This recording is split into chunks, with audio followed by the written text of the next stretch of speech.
U.S. President Donald Trump on Wednesday announced he would pause his reciprocal tariffs on many countries for 90 days, but he raised tariffs further on imports from China. The announcement came less than 24 hours after steep new tariffs kicked in on imports from dozens of trading partners. Well, I thought that people were jumping a little bit out of line. They were getting yippy, They were getting a little bit yippy, a little bit afraid. U.S. stocks surged following the announcement, with the benchmark S&P 500 climbing more than 9%. Trump's tariffs had hammered markets, raised the odds of recession, and prompted retaliatory responses from China and the European Union. Trump said he would raise the tariff on Chinese imports to 125%, from the 104% level that took effect at midnight, further escalating a high-stakes confrontation between the world's two largest economies. He said he would at the same time suspend targeted tariffs on other countries for 90 days to allow time for U.S. officials to negotiate with countries that have sought to reduce them.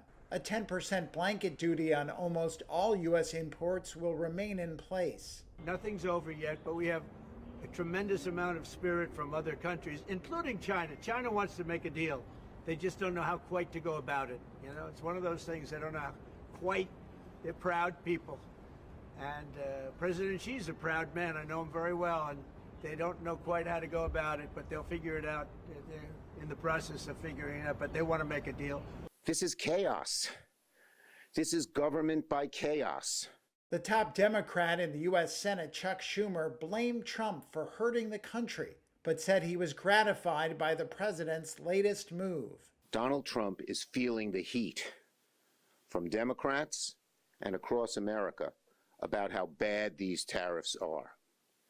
He is reeling, he is retreating, and that is a good thing.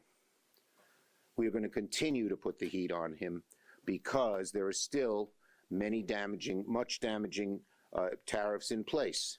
Since Trump announced broad tariffs late on April 2nd, stocks had fallen more than 12% for their biggest four-day sell-off in 5 years.